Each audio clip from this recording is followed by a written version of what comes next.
Good morning, students. Welcome back to the Geometry online teaching session.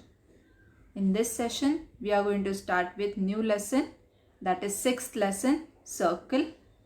This lesson is very simple because most of the basic concepts you have already learned in the previous standards. So it will be easy for you to understand it properly. Okay. So now let's see what all topics we are going to learn in this lesson. So in the beginning, we will recall or revise all the basic concepts regarding circle. Then we will see property of chords of a circle. After that, we are going to learn about incircle and circumcircles. Okay, so these are the topics which we are going to cover in this lesson. So now let's start with the first point, that is basic concepts in circle.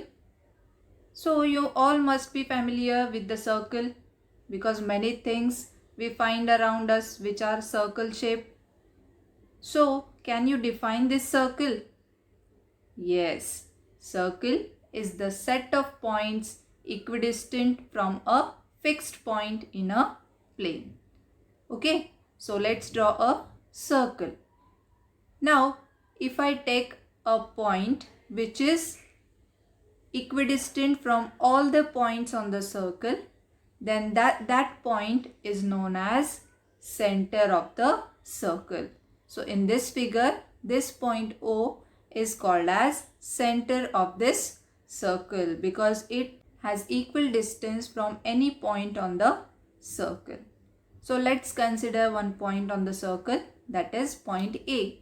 So if you join these center of the circle and point A on the circle with the segment, then this segment is known as radius of the circle. Okay, so how many radii you can draw in this circle? Yes, you can draw innumerable or infinite radii in this circle. Okay, so let's draw one more radius here. Let's take one more point B on the circle and you join the center with that point, you will get one more radius.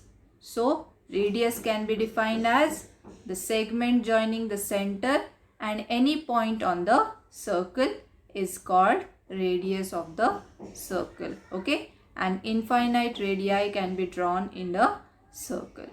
Okay, now let's see one more concept, that is chord. Now can you tell me what is chord? Yes, chord is nothing but a segment joining any two points on this circle. So if I take point C and point D which lie on the circle, and if I join them, whatever segment I am getting here, this segment is called as chord of a circle. So how many chords you can draw in this circle? Yes, infinite chords can be drawn. Okay, so you can define this chord as a segment joining any point on the circle is called chord of the circle. Okay, now if you extend this radius OA in the opposite direction, that means to the other point on the circle, okay, so that segment is called as, yes, it is also a chord because it also joins two points on the circle, point A and point B. Both points lie on the circle, so it can be also called as chord. Okay, now what is the difference between these two chords? Correct, chord AB passes through a center of the circle. Okay, chord CD does not pass through the center of the circle, but chord AB passes through the center of the circle. So this chord is also called as diameter of the circle. Okay, so what is diameter? Diameter is the longest chord of a circle that passes through the center of the circle. So you can see here, this diameter or this chord is the longest chord of the circle. So innumerable or infinite diameters can be drawn in this circle and it is a longest chord because it passes through the center of the circle. Okay. Now let's see what are interior and exterior points of the circle. Okay. So in this figure I have drawn some exterior points, some are interior points, and some points lie on the circle. Okay. So if you observe these points C, then you can see that point O, these 2 points are in the interior of this circle. So they are called as interior points of the circle. Okay. Now if you observe the distance of this point C, okay, so it is always less than the radius of the circle. Yes, point C have lesser distance than the radius of the circle. Okay, so you can say that the interior of a circle is the set of points whose distance from the center is less than the radius. And which are the interior points here? Yes, for example, point C. Okay, point O is the center of the circle, so we are not going to consider that. So point C is the interior of the circle. Okay. Now if you observe this point A and D, they have more distance than the radius. Okay. They are called as exterior point of the circle. So the exterior of a circle is the set of points whose distance from the center is more than the radius. For example, point A and point D. Now the points which have equal distance as the radius of the circle, such points lie on the circle and they are called as points on the circle. Okay. So here point B is the point on the circle. Okay. Now let's move on to the next part, that is congruent circles. Now what is the meaning of congruent circles? So here I have drawn 2 circles with center P and center Q. Okay. And segment PA is the radius of the first circle and segment BQ is the radius of the second circle. So if I say the PA has 2 centimeter distance and BQ is also 2 centimeter, then what you can say? Radius PA is equal to radius QB. That means we can say that circles having equal radii are called congruent circles. Okay. Now let's see what are concentric circles. So here I have drawn different circles with center O. Okay. So the smaller circle or bigger circle or any of the circle having center O. Okay. Now if you measure this radius OA and radius OB, then you will find that they have different radii. Okay. But their center is same. So that means circles having same center but different radii are called concentric circles.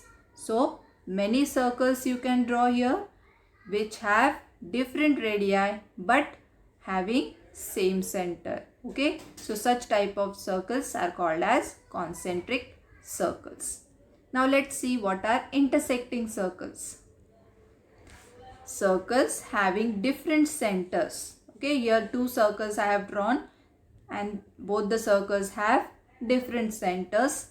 Their radii can be different or can be same, and 2 common points. Only 2 points will be common in these 2 circles. Then such type of circles are called as intersecting circles. Okay, so these 2 circles are intersecting at 2 points.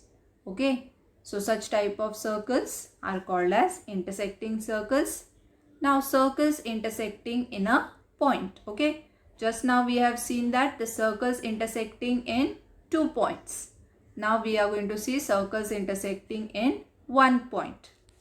Now here 2 diagrams I have drawn. In first diagram, 2 circles having different radii and different centers they are intersecting each other at one point. Okay, which point is that? Yes, point Y.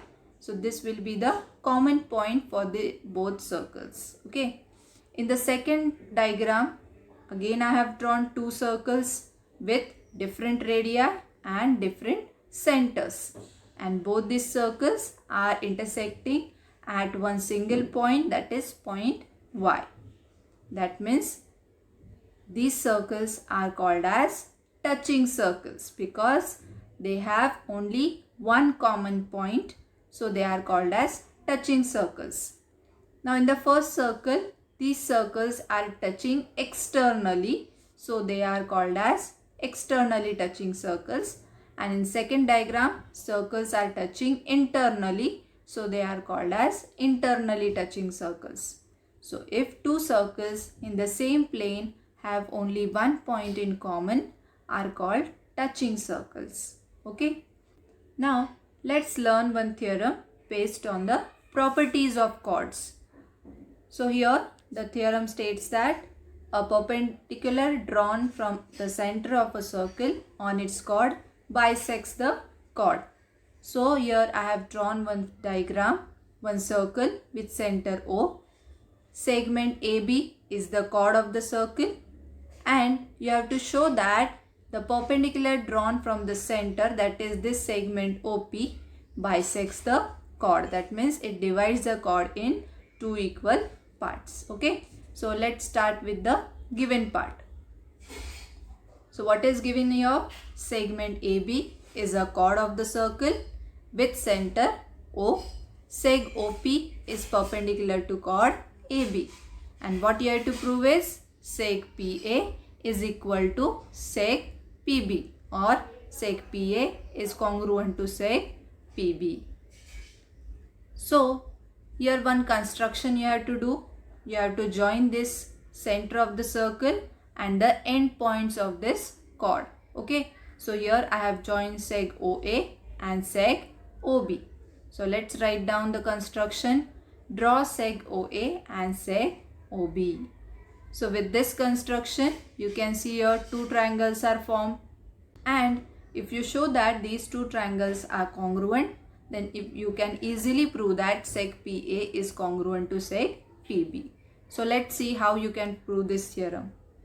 So let's consider triangle OPA and triangle OPB. Okay. Now it is given to us that seg OP is perpendicular to seg AB. That means at point P it forms 90-degree angle. Okay. So you can say here angle OPA is congruent to angle OPB. Reason you will write as seg OP is perpendicular to chord AB. Now this segment OP is common for both the triangles. So seg OP is congruent to seg OP. Reason is common side. Now similarly, this hypotenuse OA of this triangle and hypotenuse OB of this triangle, these two hypotenuse are also congruent because they are radii of the same circle. So you can write here hypotenuse OA is congruent to hypotenuse OB, and reason you will write as radii of the same circle.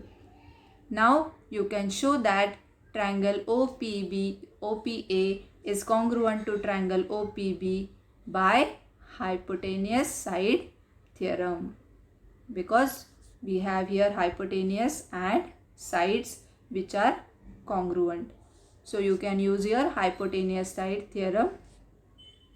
Now if the two triangles are congruent, remaining component must be congruent.